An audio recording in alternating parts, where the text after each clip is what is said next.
Ayan po yung TV. Nasira ako.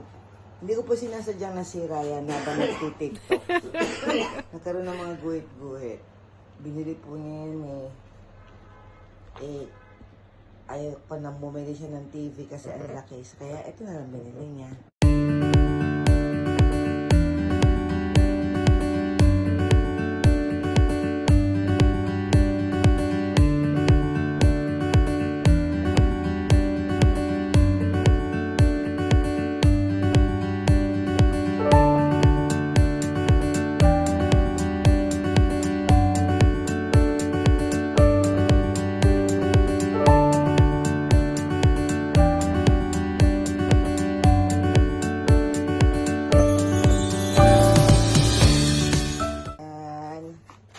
Dahil nasira ang TV ni Dudoy, ngayon, para hindi malaking bitbitin, ito na lang ang binili niya. Ang Kokak. Ano ba yan? Konka. Konka. Buksan mo na para makita natin. Ano na yung Ano yan? yung white screen. White screen. Ito gray. Gray screen. Sa gray screen yan. Yan naman ay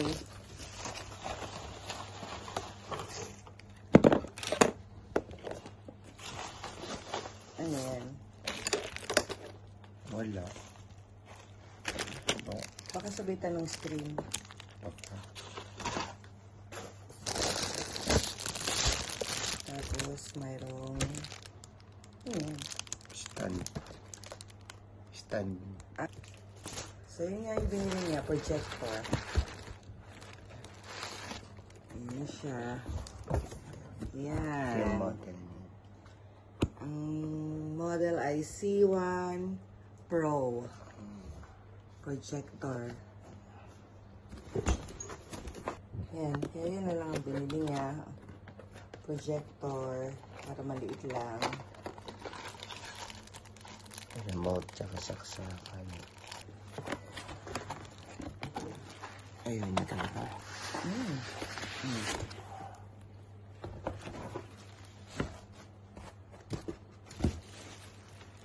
Laki pala. Inisip ko ganun lang siya kaliit. Parang isang ano lang.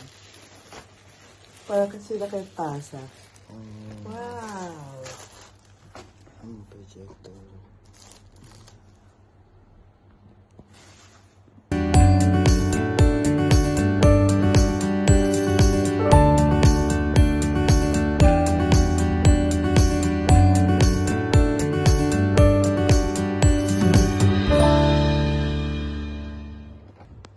Yan, tetestingin na ni Dudoy ang kanyang overhead projector. Sasarado natin ang bintana para madilim kasi maaga pa eh.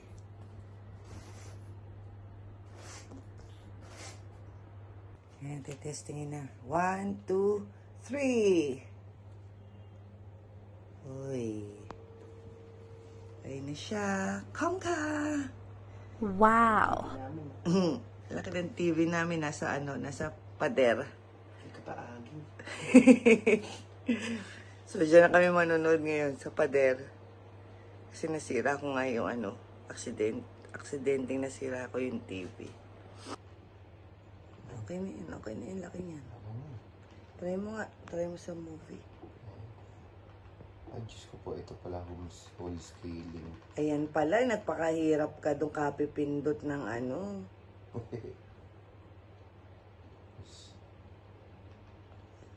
Yun. Ayun. Try mo, movie. Okay, wait lang. Laki ng panoorin namin, no? Kita na yung mga sampay namin. Ayan yung dating TV. Nasaan? Naku, nasaan? Naku, namatay. Oh. Nasaan?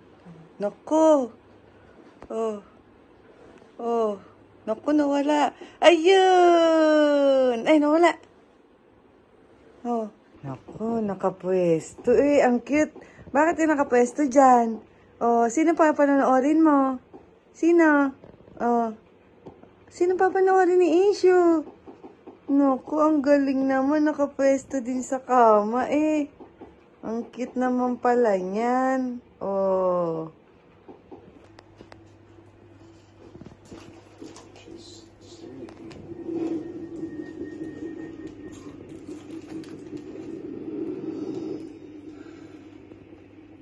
Have you seen it before? Yeah.